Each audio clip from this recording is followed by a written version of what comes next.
Ahí me escucha la gente, ¿cierto?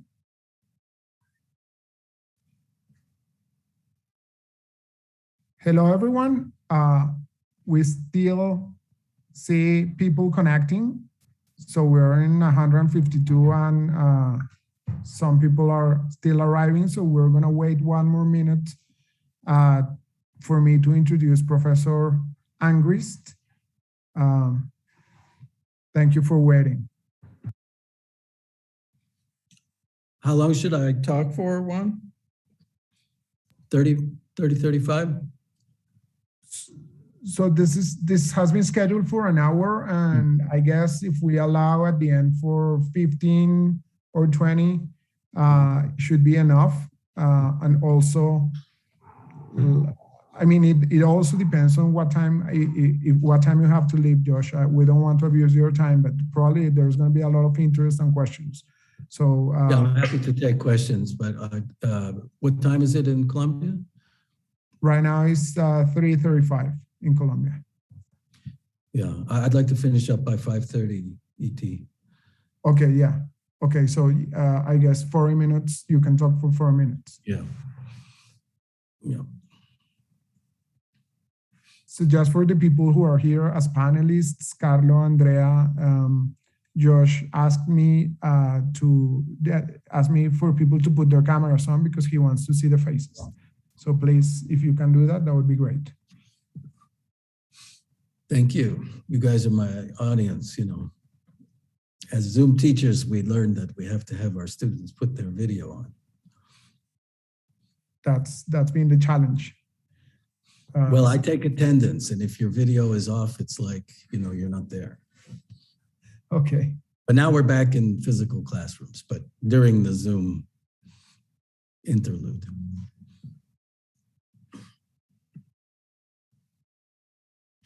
Are you guys back to teaching normally? We are hybrid right now, but we expect to go back to normality next semester. So starting at the beginning of 2022.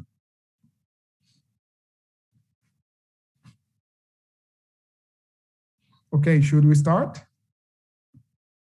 I think we can start right now. Hello, everyone. Welcome to the closure of this conference. It's been a great 3 days with a lot of people participating throughout. Very nice sessions, contributed, invited, plenary sessions. It's been amazing, and we're very happy with the results of the conference.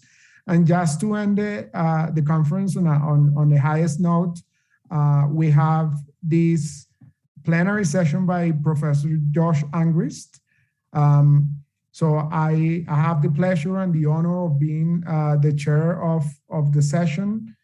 My name is Juan Vargas. I'm the conference organizer, but more than that, I had also the honor of being Josh's student back in 2005 when I was visiting Harvard and MIT, and I took his graduate course on applied econometrics, and it was a really interesting experience that shaped the way I think about research, think about causal questions, and do research. So in fact, I never thought, this is going to sound a little bit silly, but I never thought that George was going to earn a Nobel Prize one day. In fact, he says that I called it because we actually interviewed him for a local economics journal called La República. We interviewed him 2 days before October the 11th, and we actually insisted in asking him how expectant he was to receive a call next Monday, but he was very pessimistic about it. Now we have the honor of having ending this conference with a Nobel laureate. I am actually chairing this session because I chose to before the news. So it's not that I'm doing this exposed. So Professor Angrist is full professor of economics at MIT. And you know, he needs no introduction other than that. I know, I'm pretty sure that you know Professor Angrist's work, extensive work on causal inference and applied economics. He's one of the fathers, really, of many like non-experimental methodologies to estimate causal effects, and in fact, this has been recognized by the Nobel Prize Committee this year. So without further ado, and with all honor, I just give the floor to Josh for his presentation. You're extremely welcome, and we're very happy and thrilled to have you here, Josh. Well, thanks very much, Juan, for that flattering introduction. It's great to reconnect with you, and I'm honored to be able to close out LaSea this year. And I know you didn't invite me just because of the prize, because we talked about this long ago. And I'm also impressed that you called the prize. So I think I should ask you about other things in my life, you know, that I'm uncertain about, but we can talk about that later. Let me see if I can get the screen share to work for my slides here.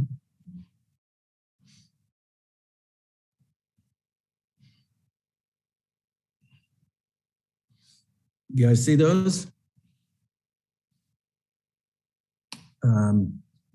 One, give me a thumbs up if you see the slides. Yeah, okay, good. So I know it's late Friday afternoon. It's Friday afternoon in Bogota as well as in Boston. So I'll give a brief talk, maybe 35 minutes or so, and leave some time for questions, though feel free to interrupt with questions as well. This paper is part of a long-running project with my collaborators at the Blueprint Labs at MIT, a lab dedicated to education, research, human capital, and now we're expanding to health and other domains. The project is joint work with David Otter, my colleague here, and our former student Mandy Palace at Harvard. The agenda here is an investigation using a randomized trial of the effects of post-secondary financial aid. I know I don't have to motivate that for a Latin American audience. There's a lot of interest and discussion of the effects of college financing and how that should be done and who should be getting the aid and where the most bang for buck is likely to be. So we had the opportunity to work with the Buffett Foundation based in Nebraska. They have a long-running, it's a private foundation, but they're very, very large in the financial aid sphere. They have a long-running program called the Susan Thompson Buffett Foundation Scholars Program. It distributes $40 million to over 4,000 public college students annually. They actually fund about 11% of the University of Nebraska, or all Nebraska, I should say, public campus first-year enrollment. So they're very big players there, and they came to us quite a while ago. It's hard to believe. In 2011, they approached our team with an interest in having us study the program. And we proposed a randomized trial, and they signed up for that. So, of course, we were very excited to be able to study such an important financial aid program. I'm going to introduce some acronyms and some structure about the program because this features in our analysis. The way the program works is people apply for money. There's a lot of outreach to high school seniors, and the seniors identify when they apply for the money. It's sort of like applying for FAFSA. There's forms, they're simpler than the FAFSA. The FAFSA is the free application for federal financial aid that almost all American college students do. Part of the Buffett application, students identify a target campus. It might be, for example, a University of Nebraska campus. And I have to give you the acronyms there because I'm going to use them throughout the talk. University of Nebraska is called somewhat counterintuitively NU, and then it has its campuses, and they go by the acronyms UNL for Lincoln, UNO for Omaha, and UNK for Kearney. An interesting feature of the NU campuses, so this is like the big state university, like the University of Massachusetts or the University of California. The University of Nebraska campuses, that is the NU campuses, the Buffett scholars that enroll there also participate in a post-secondary support intervention that's called learning communities. And that's a widely used support strategy, especially for students who are first-generation college students, to help them succeed. We were interested in identifying and distinguishing the effects of financial aid alone from the effects of the combined package of support services and aid. So the research strategy that I'm describing today also has a second treatment that has a different name. It's not called Buffett Scholars Program. It's called the College Opportunity Scholarship. And that's for students who end up at NU and they don't get enrolled in the learning communities. So we can use the difference in those two treatments to learn about the marginal effect of the learning community support. Who can qualify for this aid? So there's an application. The eligibility rules are that you have to be a Nebraska resident high school senior or graduated from a Nebraska high school. You have to have a decent GPA of 2.5, and you have to have an expected family contribution as determined on the FAFSA, which is this financial aid form, of less than $10,000. 1 year was a little higher. So that means, these are lower income families. The low EFC means that that's a low income family. Then the foundation evaluates the applications. Broadly speaking, they look at applicants both as a function of, they rate applicants both as a function of merit, academic potential, and need. The merit criteria are similar to state financial aid programs that target, reasonably successful high school students, but not the elite. The leading example of that, the pioneering example, was a program in Georgia called the Georgia Hope Scholarship. My home state of Massachusetts has something called the Adams Scholarship. There are many, many state programs, and we see the Buffett program as kind of a version of maybe a more generous version of programs like that. The Buffett program is indeed exceedingly generous. It covers tuition, all tuition and fees, any federally recognized cost of attendance. So the American federal government has for each school an official cost of attending that school. If you're funded through this program, you have no costs, and it's renewable for up to 5 years if you're at a BA program and up to 3 years if you're at a community college program, conditional on a minimal GPA cutoff. So it is more generous than most state aid. Now, we got involved with the foundation. The foundation is running this program, and they don't want to stop the program and say, oh, now let's do some research. So the program had to be ongoing. So we had to find a way to kind of insert the experiment inside the ongoing program. So we did what we call a bubble randomization. So this is an example of that. Applicants are given a score, and the lowest scoring applicants are not offered scholarships with certainty. The highest scoring applicants are offered scholarships with certainty. And then there's a group, and that's highlighted here in yellow, that's the bubble group. And inside that group, we randomly offer scholarships to some. And it's not simple random assignment, it's stratified. So there are some fairly complicated strata involved here because we want to have power to learn about effects for different types of students. So I want to review this with you because it features in the analysis to come, the stratification scheme. Applicants report a target campus. They're identified as either targeting 4-year schools or 2-year schools. The 2-year schools are community colleges. Their acronyms are listed there. It's not very important what they're called today. And then this bubble thing happens for those folks. Top scorers funded, low scorers not funded, and in the bubble, RCT, okay? So that's the 2-year strata, and that's how I describe it. And then we have the 4-year strata, and that's the focus of my talk today. I won't have much to say about the 2-year strata because our time is limited. Within the 4-year target campuses, these are bachelor's degree programs, there's really 2 types of schools. There's the University of Nebraska, so that's sort of like the University of California, somewhat more selective campuses.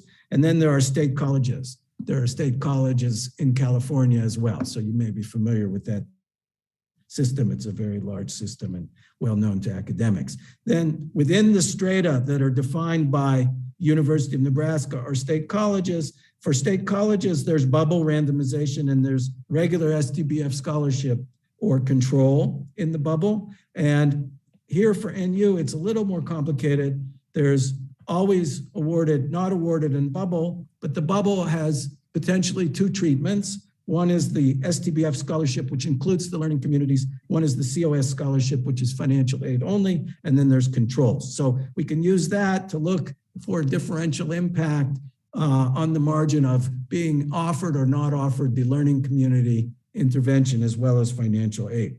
Okay, so we have a lot of data to facilitate the analysis. We get rich information from STBF applications that includes things like high school transcripts, ACT scores. This is the Midwest, so students take the ACT instead of the SAT. We get the FAFSA student aid reports, so that gives us a lot of information about applicant families and finances. There's a survey of college plans, and there's additional different demographic info from the Nebraska Department of Motor Vehicles, and then the outcomes. Of course, that's very important. Some of the outcome data comes from colleges, Nebraska's public schools, public colleges and universities, and some comes from a wonderful database called the National Student Clearinghouse, which has data on enrollment, college major, and degrees earned from most American post-secondary schools. So we do some linkage there and put that all together, and I won't spend any time on those details. They're in our paper, which is an NBR working paper, and also on the Blueprint Lab site. So what I'm going to talk about today is just initially some reduced form offer effects, so the effect of getting offered financial aid, and then break it down by subgroup. There's some surprising subgroup stories that I want to show you. And then I want to explain the pattern of subgroup effects. And we have a kind of a hypothesis about why different groups benefited more. And you'll see there's dramatic differences between subgroups. Some groups are really helped to finish college by the aid, and others seem unaffected. Our explanation of that is that the aid primarily operates by allowing students to complete the first year of a 4-year degree program successfully. That is, to complete all the credits needed to be in good standing and then to progress on from there. And that outside of that early engagement channel, there isn't really a direct effect of aid. Okay, and then if there's time, we'll look at some cost-benefit analysis. There may not be time today for that. So here's some statistics on the population we're studying. Okay, the non-experimental sample here, the non-experimental sample, those are the people that are either guaranteed awards or not given awards. They're not subject to random assignment. And then we have the experimental sample. The experimental sample, those are the people in the bubble. So there's 8,190 people in the bubble, and that's across 5 applicant cohorts, 5 years of applicants that were randomized. And then other interesting data here, for example, about half male, half female. Nebraska sort of stereotyped as a white farm state, but there are a lot of minorities. In particular, the eligible sample is 21% Hispanic and 6% Black or African American, 5% Asian. So there's a substantial non-white population in our applicant group, and we'll take advantage of that to look at subgroup effects by race. The analysis framework is initially quite straightforward. It gets a little more elaborate as we go. So we're not worrying about take up. You could, in principle, and we did this in a paper, Michael Kramer and Eric Bettinger and I, a paper on school vouchers in Columbia. We used offered a voucher as an instrument for using a voucher. We're not worrying about that here. The take-up rate is very high. 93% of the people offered aid use it, and it doesn't change much across cohorts or strata. So the basic analysis framework is an offer dummy, AI, your offered aid. There's some controls. Those are most importantly dummies for the strata. Then the strata are your target college. What is the identity of the campus that you said you wanted to go to if you got the aid? It's not that everybody, it's not actually a commitment So if you said you wanted to go to NU, nobody forces you to go to NU, but people mostly go where they said they wanted to go when they get the awards. So it is a very highly predictive distinction, and the randomization probabilities do differ across strata, so it's essential to control for strata in the econometric analysis. We have degree outcomes for cohorts from 2012, 13, and 14. At the time the paper was written, we did not yet have data for the last two cohorts. And we also have only two of these cohorts out of three were subject to potentially being awarded the COS, that is the award without learning communities. So let me now turn to the four-year strata, and that's what I'll talk about exclusively today. I think. So here is some information about financial aid and how the award affects students' financial aid packages. You could think of this as a first stage where the mediating variable in an instrumental variables framework was the amount of money. Here is the average amount on year one. So you're a freshman, first year student, you know, in the treated group, controls get no Buffett aid. Treated get about $8,000, and that boosts financial aid packages. So the way to read this graph is darker blue is treatment, gray is control, and then there's a treatment effect confidence band on top of the treated bar. And we'll see those are very narrow here, but later they'll get wider. So one thing you might notice is college aid does not increase dollar for dollar with aid awarded. So this gap here is smaller than this, and that's because some of what the students do, the recipients, is they substitute grant aid for loans. So they take fewer loans, okay? So they're not really completing the aid package dollar for dollar with the amount awarded, and they're free to do that, of course, but the grant aid basically goes up one for one. So there's the differential grant aid, money they don't have to pay back, and that's about equal to the Buffett money, which is not a foregone conclusion because there's other grant aid and there could have been some offset or clawback. For example, it might have been the case, though the Buffett Foundation tries to make sure this doesn't happen, that institutional aid would be reduced when you get an award. That's sort of like if you think about our PhD programs, which many of you have experienced on the panel, if you get a National Science Foundation grant, you know, we reduce the amount of money that we give you as a PhD student to take advantage of that. So that doesn't actually happen in this program. Okay, so here's the first set of results. These are effects on initial college choice.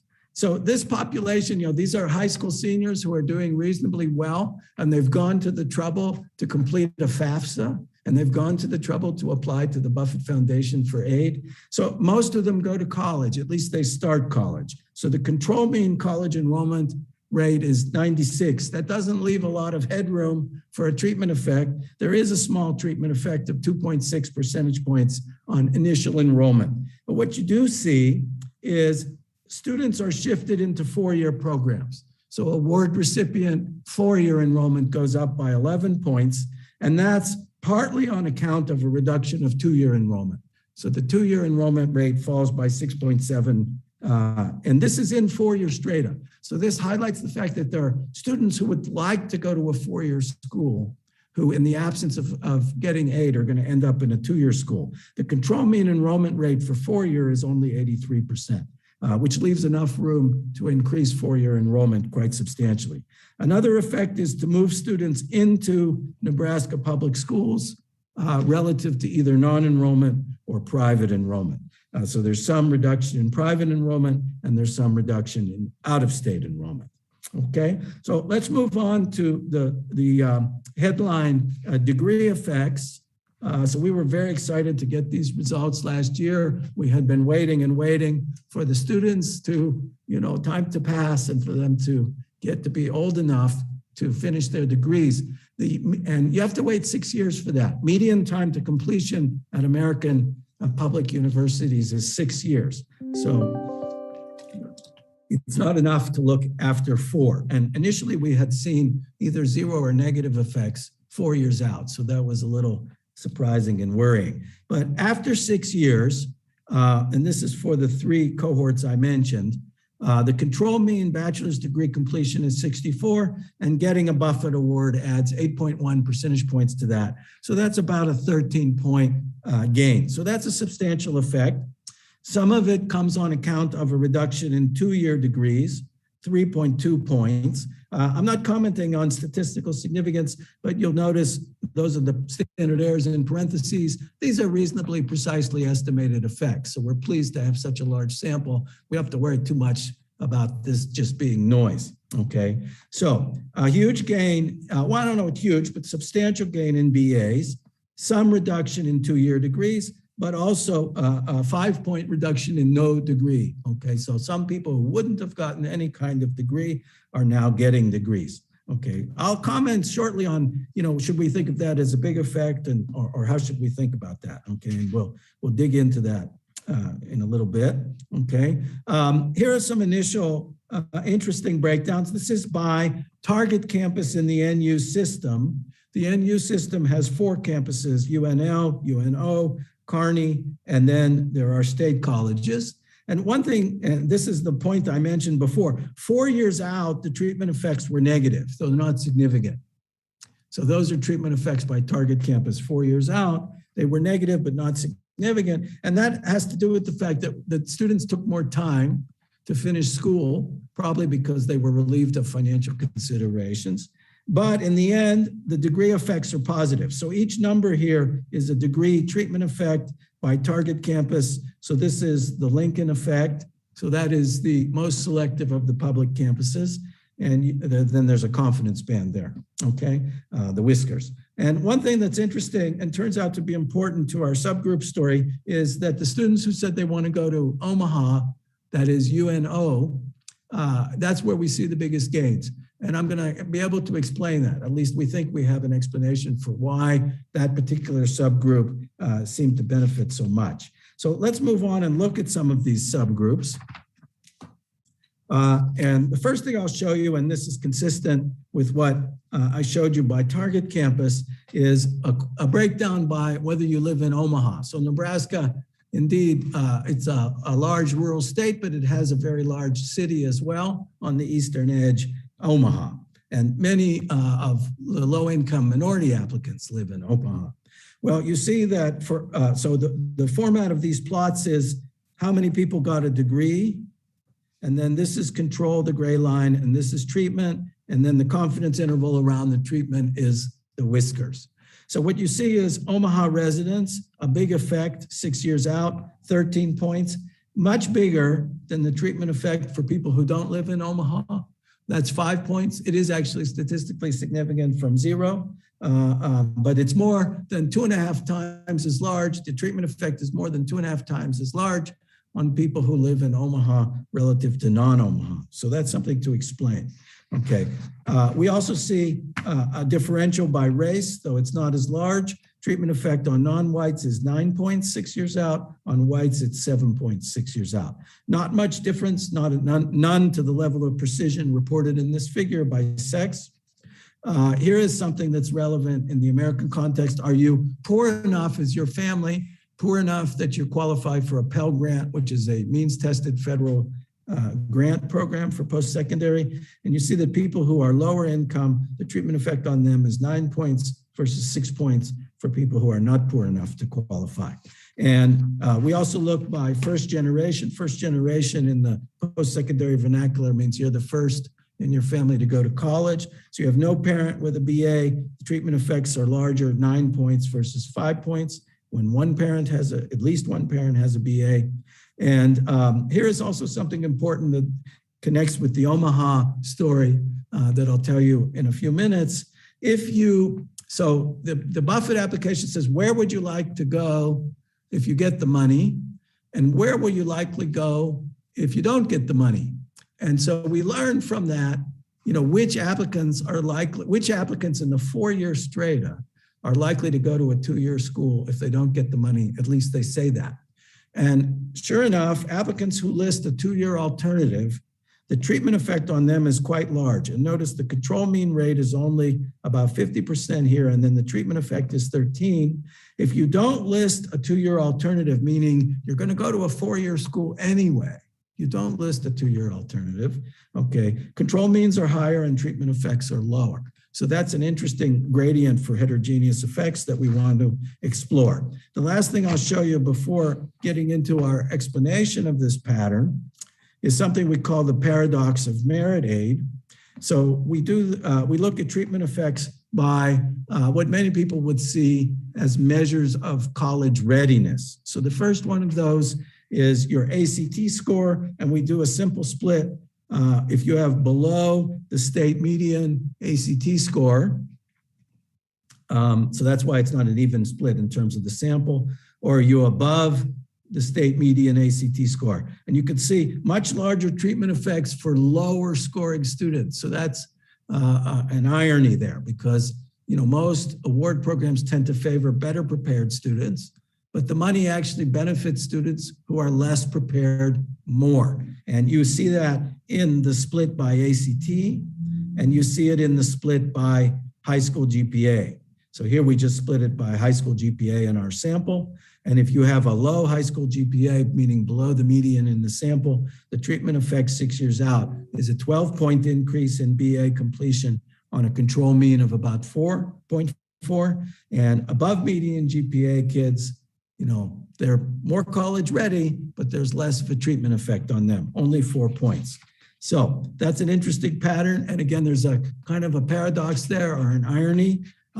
Aid programs that look at merit, and many do. The Buffett program is one. Also, the programs that I mentioned, like Hope and Adams, they tend to favor better prepared students. So Massachusetts Adams Scholarship, for example, you need to have a B average to qualify for that, a B average in high school. So there's a lot of those kind of rules out there in our post-secondary aid system. And they, according to our results, they tend to dilute the impact of awards, because students who are better prepared for college are likely to go to a 4-year school anyway. Okay, let's move on to our explanation for all those interesting subgroup patterns. We have a kind of a unifying story, and I've hinted at it already, but let me step back a second and just pick a couple of examples and then tell the story through these examples. Why is there such a big impact for students who say they want to go to the University of Nebraska's Omaha campus? The answer to that is most of those students, or relatively few of those students, are likely to go to a 4-year degree program in the absence of aid. So they need the aid to go to a 4-year program. They're likely to end up in a 2-year school or not go to college anyway, otherwise. Same thing for ACT. The groups with lower test scores, lower GPA, they have what we call in the paper a rare 4-year counterfactual. We also call that a 4-year destiny. The destiny is the distribution of a particular Y0, which is an outcome in the no treatment state. And in this case, it's not graduation, but it's the type of school that you go in the absence of treatment. People with low ACT scores have a rare 4-year destiny. That is, they're not likely to end up at a 4-year school. There's also a pattern of higher target compliance in the high impact group, where students who get the money are pushed into their target schools by getting the money and enroll elsewhere otherwise. So the paper details all that, but I'm going to give you a simple version of it that fits very nicely into an instrumental variables framework. Okay, so here is the hypothesis that we want to substantiate. The primary channel for degree gains is strong initial engagement with a 4-year program. And I'm going to go out on a limb, this is what the paper does, and say aid awards work exclusively through this 4-year channel with little or no effect on those who would otherwise go and complete the first year of a 4-year program successfully. Well, that's actually an exclusion restriction, where the offer of financial aid is an instrument for some measure of the success of a student on a 4-year campus in the first year. And we measure that success. It's natural, I think, to measure that success using the share of 4-year credits completed. How close did you come to the full load required to be seen as a student in good standing on a four-year campus. So let me give you some visual evidence on how the effect of awards on four-year credit completion in the first year explains ultimately everything about the degree impacts, okay? So here's a stylized version. This is two groups, actual data, but only two groups, okay? Students who target UNO, there's a big first stage effect on the share of initial four-year credits earned, and there's a big degree effect. You can read it over here. It's about 0.15, okay? Students who target UNL, there's a more modest effect on initial four-year credits earned because many of those students were going to go four-year anyway, so there can't be a treatment effect if you're going to do it anyway. And lo and behold, there's a lower degree effect. It's about 0.08, okay? The instrumental variable story says these effects explain these effects. Well, if you can draw a line through these points and it fits very well, but it's only 2 points. So that's not super impressive, okay? So now let's look at all of our subgroups. So that's all the subgroups: Omaha residents, UNO targeters, male, Pell eligible, not Pell eligible. Here are the people that said they want to go to two-year schools. We can add them back, okay? Well, this falls very close to that same line. The slope of this line is about 0.6. So it reconciles, and this is the beauty of IV. If I give you a mediator and it fits and it gives a coherent account of everything that's going on by way of treatment effects, then the effect of being offered aid on degree completion should be proportional to that first stage effect. And the coefficient of proportionality is exactly the instrumental variables estimate of the causal effect of first year credit completion on ultimate degree completion. And if I want to test this hypothesis, really what I'm testing is an exclusion restriction. The hypothesis can be tested by asking, how good is this line? How good is the fit? Asymptotically, if what I told you is true, that the only reason why awards affect degree completion is because they affect this mediator, then asymptotically, I should fit that line perfectly, and any deviations from perfect fit should be explained by sampling variance. Well, there's a natural test for that. It's the Sargan over-identification test statistic. So we compute that. We also compute the instrumental variables estimates that go with this line, and it turns out to work out very well. So the line fits very well. We can't reject the hypothesis that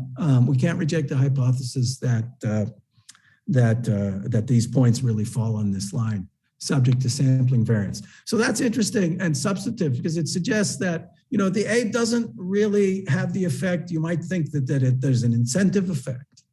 So, you know, for third year students, I'm encouraging them to do well. You might think that there's an insurance effect. We're not really finding that. We're finding that all of the effects work through this early engagement hypothesis. And that suggests maybe some interesting ideas about how to design programs to be more cost effective. Let me now turn very quickly to the cost benefit analysis of this program. There's quite a lot of detail on that in the paper. We don't really have time for it today, but I'll just give you the flavor of it and then I'll stop and take some questions. So there's a couple of ways to measure costs. So there's the funder cost. So how much money was spent on a treated applicant?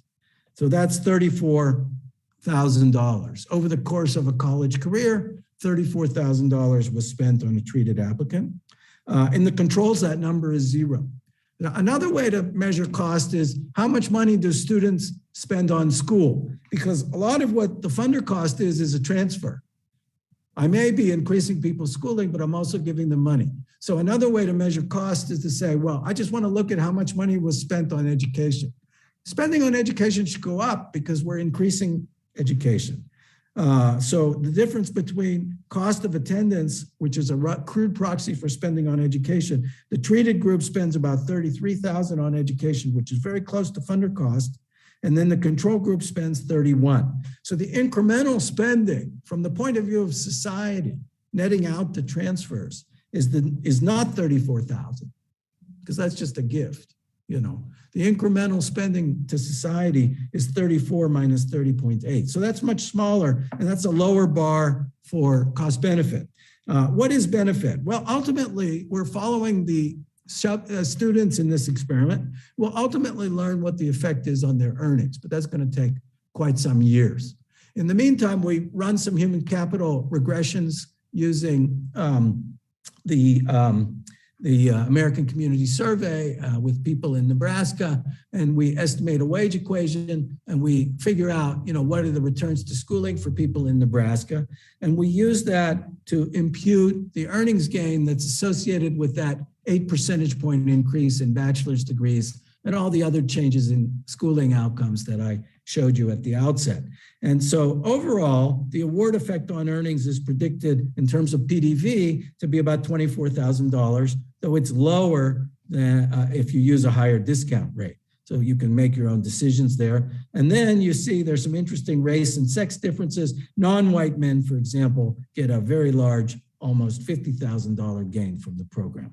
Okay, so that's a kind of point of comparison. And you can see that 34,000, you know, funder cost exceeds the I'm going to skip this, which I used in a different time. Funder cost exceeds the earnings gain, but actually in some subgroups, the program meets that test. So there are a few groups like Omaha residents and people who target UNO, it's almost true for them, and people with low ACT scores, where the earnings gain, that's what the dots here are, exceed the funder cost. That's what that upper line is. So even from the point of view of the funder, there are some high impact groups where the cost benefit analysis comes out positive. And then if we want to compare to the social cost, that of course is much smaller. That's just the incremental education spending. That's this lower number. And then the program easily beats that, you know, because the returns to schooling are so high and the marginal spending here is very low. Okay, so there's more in the paper on that. I don't think I'll take time to go into it today. It's quite interesting. We also experiment with a new idea in public finance that's being been developed by Nate Hendren and co-authors, the marginal value of public funds. It's a very simple way to compare this sort of program with other similar programs. And that also shows the Buffett program to be doing pretty well by that metric, though certainly a program that was more targeted on these high impact groups would generate a larger social return. So that's one of the lessons. Okay, let me wrap up for today and just give you the story so far. And it is ongoing because we're collecting other data.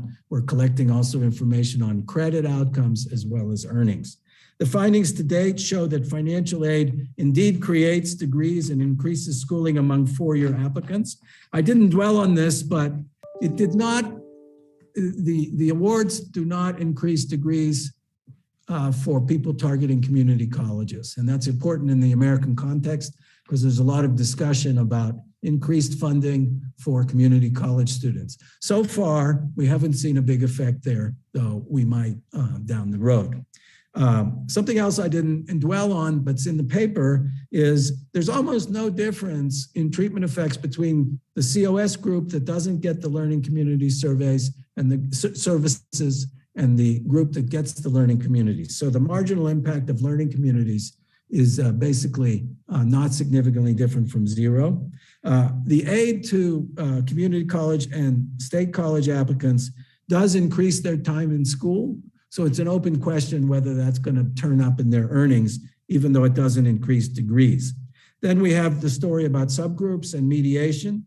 The BA gains in the four-year strata are largest where financial aid enables students to indeed enroll in the school they identified as a target, and for target compliers without a four-year counterfactual, using the idea of a local average treatment effect where the mediator there is target enrollment. The largest gains are for those applicants who are least college ready, and the BA gains, this is the visual IV picture that I showed you a few moments ago. The BA gains are proportional to and therefore explained by, at least as a hypothesis, we can't reject that they're explained by aid effects on initial four-year engagement. There's also the point that most financial aid here, as elsewhere, I believe, is a transfer.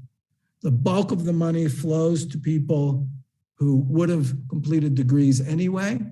That doesn't mean it's not worth doing, because it does create degrees, and it also relieves some people of their college debt that may be beneficial for their working lives or for their families. Even so, having said that, the provisional cost benefit analysis is positive for many groups and easily positive measured against social costs. Let me stop there. There's some other details there, but I think we can just move on to questions at this point. Thank you so much. That was very inspiring, Josh. So I learned that the chat window is actually disabled for attendees. I don't know if someone from the production can help with that, but I have received lots of questions like from different parts, including my own WhatsApp in my phone. So I have. Yeah, I think in the webinar you used the Q&A, but I only but the Q&A is disabled, I think, for attendees. So there is a question whether you could comment on the implications for optimal design of grants given the results of first right. year, so, explaining most of the results. I would say it's provisional, but two possible things to think about. One is targeting to high impact subgroups. So you might, for example, it would certainly be defensible to abandon most merit considerations once you're above a very low bar. So once you're sort of eligible, broadly speaking, you might look only at need. If you want to increase degrees, need is a better screen than merit plus need, at least in the range that this program is targeted. The other thing, you might think about awards that are front loaded. That's right, because of our findings. So it's not necessarily the case that we've shown that you could abandon aid later on, because it might be the promise of aid throughout your college career that gets you to commit to that first year. But that's something we could explore in a future analysis and see whether that's necessary. And given your answer of which is very intriguing about whether you want to target merit or need, because you did show that the results are quite substantial for those, for instance, with a lower GPA from high school, right? So yeah. And that does suggest that the return is greater for those in higher need. I wonder if you have data for those who were not eligible to be in the bubble, for instance, because they had low scores at the beginning. But we don't have, they're not treated right once, so we don't have. Right. But we don't have a research. My question is whether you could, if there is enough continuity in this score that you use for the do RD. Or some sort of RD. Yeah. I think we have a short paper in the PNP, the AER papers and proceedings. We messed around with that. There's not enough, density there. It doesn't work very well. And it turns out it's super sensitive to running variable control. So we were never very happy with the RD. Okay. Yeah. There are more questions that I see here. One question from my colleague, Andrea from Rosario is, I wonder if the individuals who apply to this kind of program with low GPS and SAT might be high achievers, but they had to help support their families, so they might be different to regular individuals with low performance. That's possible, and the splits I showed you are sort of one at a time. So they're not like conditional on family income, then split by GPA. But a multivariate analysis does preserve most of those patterns. So sort of conditional on family income, low GPA seems still to predict impact. But we thought we would simplify a bit and not do too much on that. We do have a sort of a summary version of all of those splits, which is multivariate. So this is it's something that many program evaluators are often attempted to do. Condition on the predicted probability of the outcome in the control group. So estimate the outcome propensity score, if you like, for degree completion among controls as a function of covariates, and then split on that. So that's multivariate. It puts all the predictors in, and we clearly see that those who are based on covariates not likely to finish a BA or less likely, the impact is increasing in being less likely to finish a degree as predicted by covariates. Right. And many of those covariates that you used to split the sample and look at heterogeneous effects were not stratified upon, right? So these not at the outset. Some were. Yeah, some like the type of college, but for those that were not stratified, how should we think about those differential effects? Well, then you might worry a little bit that we're snooping around and there's lots of them and so on and so forth. And that's a legit worry. So there is a dramatic effect by target campus, and that's built into the design. Did you want to go 4 versus 2, and then within the 4, the different campuses? And that pattern is basically replicated by the other covariates. So the covariates that we didn't stratify on are consistent with what we know about UNO. So or the different targets. So I can't sort of fully put your mind at rest there, Juan, but it does seem like it's a strong effect. It's highly consistent. It's not really also, I think I worry most about, snooping for covariate effects when the effects are marginal, Yeah. And so, you ran an experiment and this was the program of your dream and you dedicated your life to designing it. You're reluctant to accept the fact that it doesn't do anything. So you hunt around for subgroups and eventually you'll find one where, you can get a T a little bit over 2. So that isn't really the pattern here. It's fairly cut and dried. Great. So we have 5 more minutes before you have to go. I will just go ahead and read some other questions that I've gotten. Mm-hmm. So Hugo Ñopo asked whether it's possible for students to switch from 2-year programs to 4-year programs during the 6-year time frame. They could. Not very many people do, but they can. Then they would qualify for more aid. Perfect. I have some other questions. In general,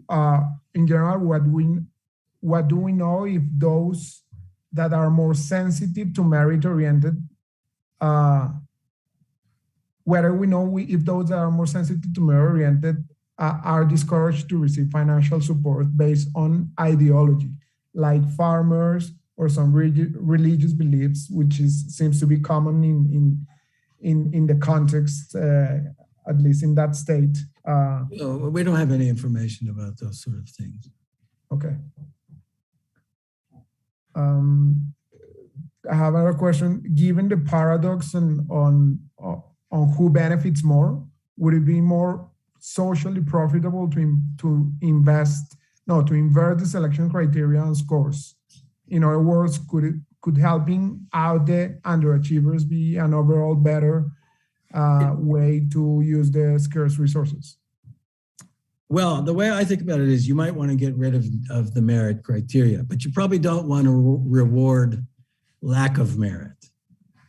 So, I think it would be politically difficult and probably not a great idea to have a financial aid program which the rules are kind of explicitly like, well, what you really need to get our money is a low ACT score. That seems to have bad incentives, and the general equilibrium effects of that will not be very good. But, we could certainly moderate or even eliminate the merit criteria, and I think the way to do that would be to have a very low threshold, which the overall eligibility kind of imposes that.